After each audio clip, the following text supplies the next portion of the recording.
Assalamualaikum warahmatullahi wabarakatuh. Perkenalkan, nama saya Abdul Wadud Kashiful Anwar, NIM 222-1030-1009. Video ini dibuat untuk memenuhi ujian komprehensif mata kuliah dakwah dan komunikasi. Lanjut di pembahasan. Bismillahirrahmanirrahim. Ud'u ila sabili rabbika bil hikmati wal mau'izatil hasanati wajadilhum billati hi ahsan. Inna rabbaka huwa a'lamu biman dhalla an sabilihi wa huwa a'lamu bil muhtadin. Ayat ini adalah Quran Surat An-Nahl ayat 125. Secara asbabun nuzul, ayat ini turun sebagai respon atau penyiksaan kaum Quraisy terhadap umat Islam, sekaligus sebagai panduan Nabi dalam berdakwah agar tidak menggunakan kekerasan, melainkan hikmah dan nasihat yang baik. Dalam konteks dakwah era sekarang, saya melihat ayat ini sangat relevan di tengah media sosial yang penuh perdebatan dan kebencian. Pendekatan hikmah, yaitu bijak, berbasis fakta dan santun, lebih efektif menarik perhatian dan mengubah perilaku. Dakwah yang memaksa atau menghakimi hanya menghasilkan penolakan. Sehingga di era sekarang ini yang penuh dengan ujaran kebencian dan perdebatan di media sosial itu justru relevan dengan metode ini. Dakwah adalah seorang yang mengajak kepada manusia untuk beriman dan taat kepada Allah sesuai dengan syariat Islam, melalui lisan, tulisan, dan perbuatan. Jadi dakwah secara sederhana adalah upaya mengajak manusia menuju kebaikan dan jalan Allah. Sedangkan komunikasi adalah proses penyampaian pesan dari satu pihak ke pihak yang lain. Keduanya itu tidak bisa dipisahkan. Dakwah butuh komunikasi sebagai tools atau alat.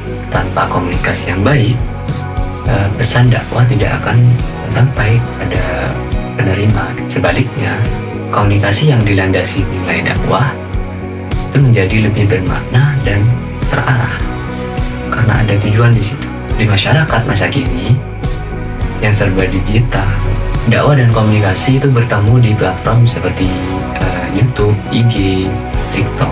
Dai yang memahami komunikasi akan lebih berhasil menyampaikan pesan Islam dengan cara yang relevan dan mudah diterima. Komunikasi dakwah berbeda dari komunikasi umum karena memiliki dimensi spiritual. Intinya value, ada value dari nilai transendennya. Nah, dalam Al-Quran ada 3 prinsip utama komunikasi dakwah. Ada keunggulan sadidan, berbicara jujur dan tepat sasaran.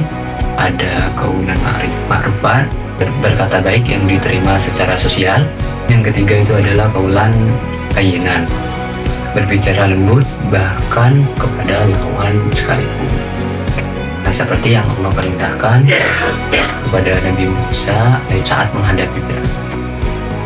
Dalam hadis, Nabi bersabda, "Sampaikanlah dariku walau satu ayat." Ini menegaskan bahwa dakwah bersifat inklusif dan tidak mensyaratkan kesempurnaan. Tidak harus sempurna. Dakwah itu tidak harus sempurna. Nah, prinsip-prinsip ini sangat bisa ditetapkan di masyarakat plural atau beragam.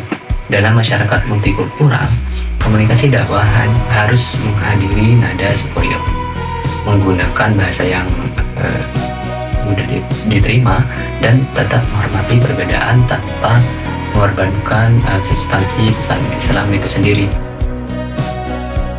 Teori Stuttgart memperkenalkan model encoding, pesan, decoding. Encoding adalah proses pengiriman pesan, memberikan makna dan penguasaan pesan, memberikan pesan. Decoding adalah proses penerimaan, penafsiran pesan tersebut. Nah, di dalam proses penerimaan pesan tersebut dan ada namanya feedback. Nah, feedback itu adalah responnya kembali ke pengirim. Jadi penerima memfeedback pengirim. Yang menarik dari model Hall, penafsiran penerima tidak selalu sama dengan maksud pengirim. tergantung latar belakang budaya, ideologi, dan pengalaman mereka. Contohnya dalam dakwah digital, seseorang ustazah memposting konten tentang hijab. Pengirim mengemas pesan sebagai ajakan ibadah. Ustadz ini mengemas pesan sebagai ajakan untuk ibadah gitu. Namun sebagian audiens mungkin menerimanya sebagai tekanan sosial atau diskriminasi, terutama dari kalangan non-muslim. Ini menunjukkan bahwa dai di era digital itu perlu memahami siapa audiennya agar encodingnya yang dilakukan itu sesuai dengan konteks audien dan meminimalisir misinterpretasi atau misgambaran. Teori komunikasi antar budaya dan intercultural communication mempelajari bagaimana pesan disampaikan dan diterima lintas budaya, bahasa, dan nilai sosial. Dalam dakwah multikultural, pendekatan ini sangat penting. Ada 3 prinsip kunci yang bisa diterapkan. Yang pertama adalah empati budaya, memahami cara pandang audiens sebelum menyampaikan pesan. Yang kedua adalah adaptasi pesan, menyesuaikan gaya bahasa dan contoh yang digunakan agar relevan secara lokal. Dan yang ketiga adalah menghindari etnosentrisme, tidak menganggap budaya sendiri itu lebih unggul daripada budaya yang lain, sehingga lebih luas itu untuk menyampaikan pesan tersebut.